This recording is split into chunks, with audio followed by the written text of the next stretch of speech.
What if you suddenly had 3 new brothers and sisters? It does. No, it doesn't. It doesn't matter. It happened to Andrew and Ashley.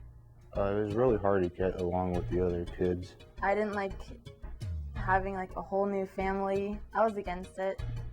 Andrew and Ashley's mom married Michael, who had 3 kids of his own, Tiffany, Melissa, and Derek. It was a huge life change for everyone, and not an easy one. We didn't get along with her at first at all. She had this thing against my mom, and like my mom had this thing against her, and they were always fighting. I would say that he wasn't my real dad, and I would just get angry all the time and go up to my room and just stay in there. The transition from living in separate houses to living under the same roof isn't easy. But getting angry or frustrated and staying in your room won't solve the problem. What can this blended family do to cope with the changes they're experiencing?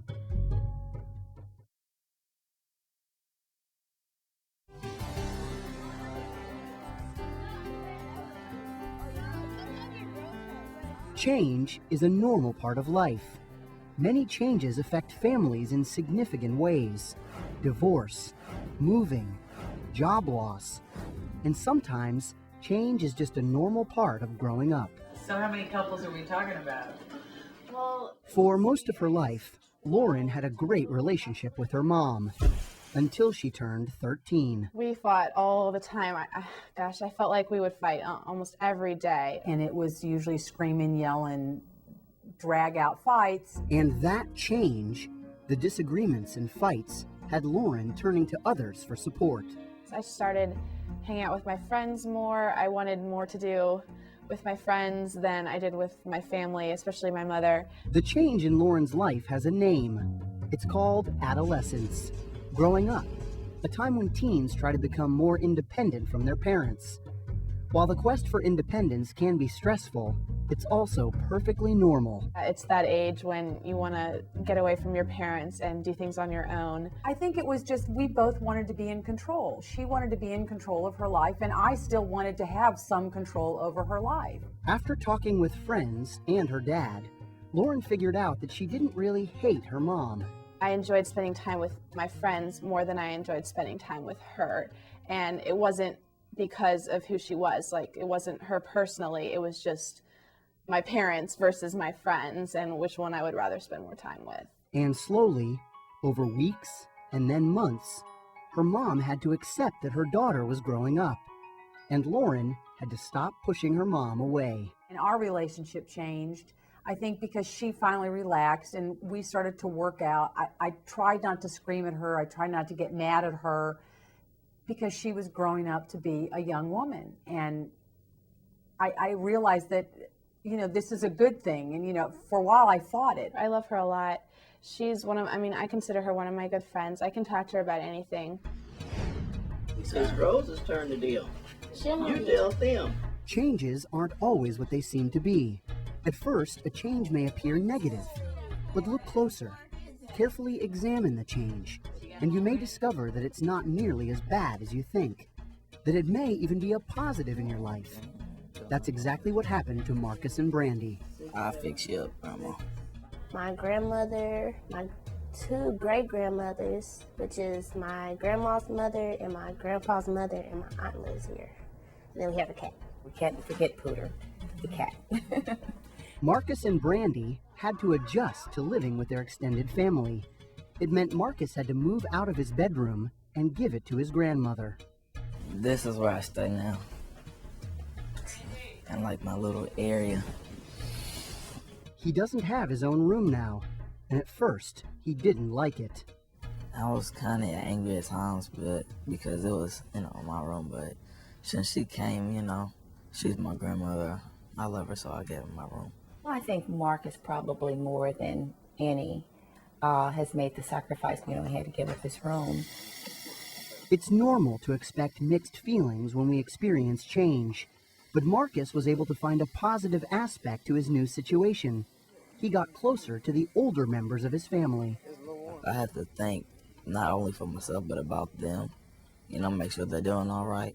4 generations of this family live under the same roof. Family life is definitely more crowded. Most days it is fun.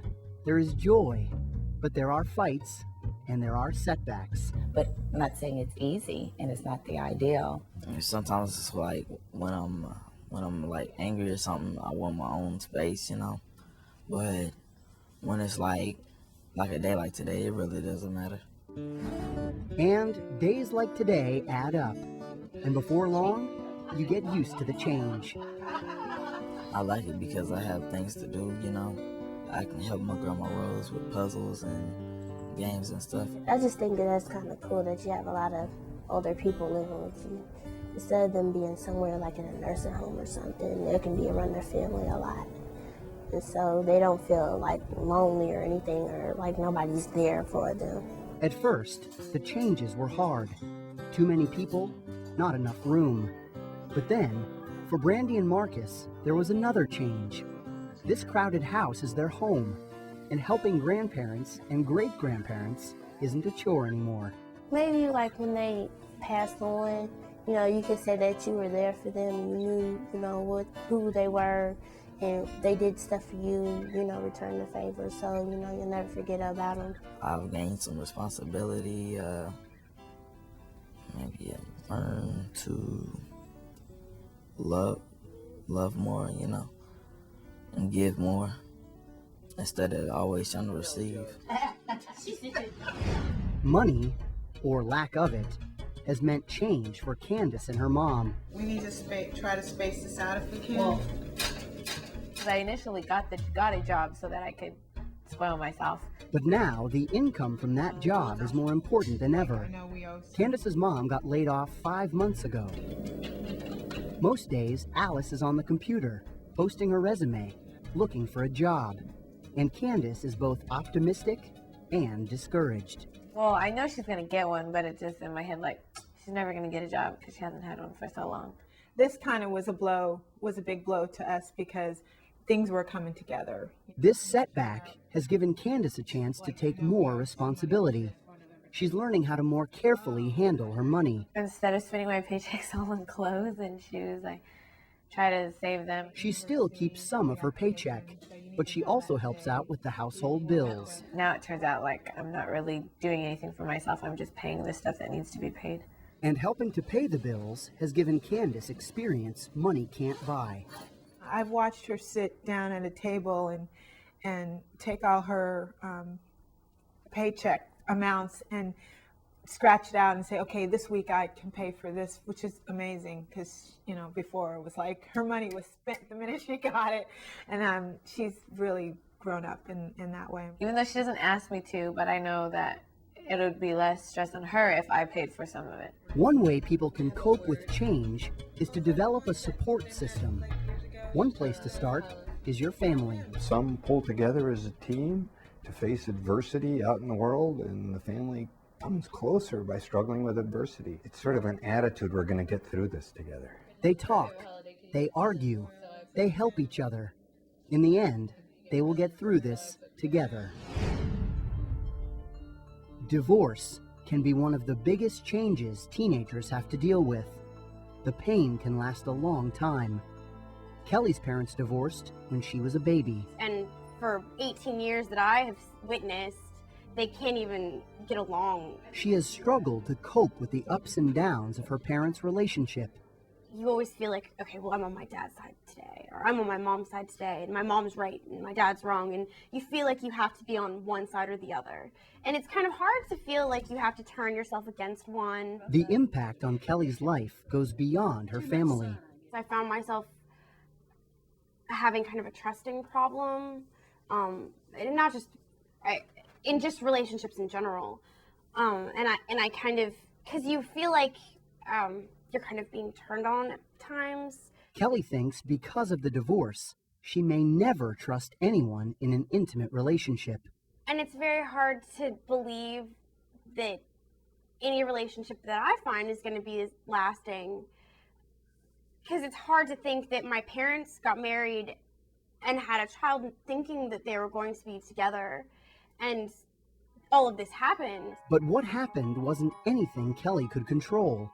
It was her parents' decision and theirs alone. Still, that feeling of helplessness can make the hurt even worse. The loss also comes because there's a loss of control. Because all those decisions being made about separations and moving and divorce and parents dating and parents remarrying, none of that stuff is a decision that kids make. Those are all things that happen around them. Kelly has to take small steps to heal herself. First, to know that what happened is not her fault. And now, she has to look ahead. The other thing that I suggest is please don't look backwards. Look forward. How do you build the future? Little by little, Kelly started to appreciate both her parents as individuals, separate from each other. You know, I realized my mom is wonderful for these reasons and my dad is wonderful for these reasons, and I can appreciate both of them. And maybe they don't get along and appreciate each other, but I can see what the good things are. Oh, I just want her to be secure and happy. Even though I know that they're still angry with each other, I know that they know deep down that the other one is my parent too, and they love me just as much, and I should love them just as much.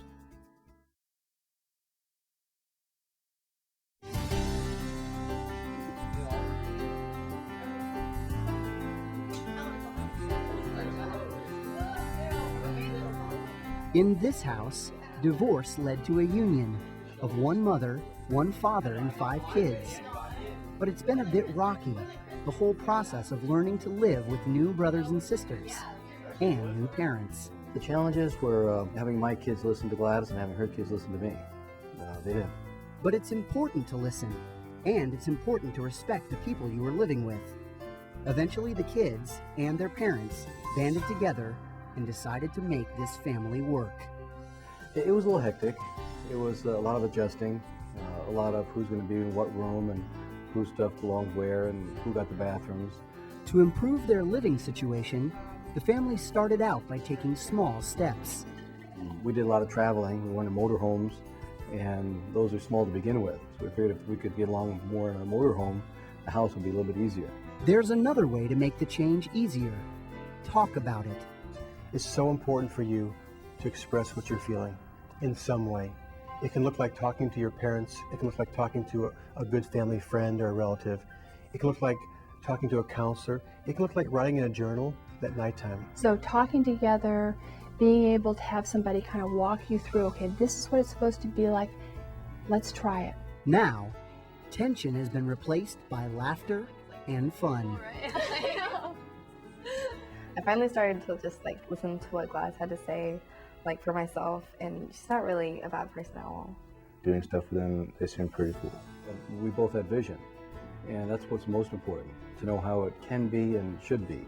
We're all different, but we're all one big family. When families experience change, what steps can they take to cope with the change?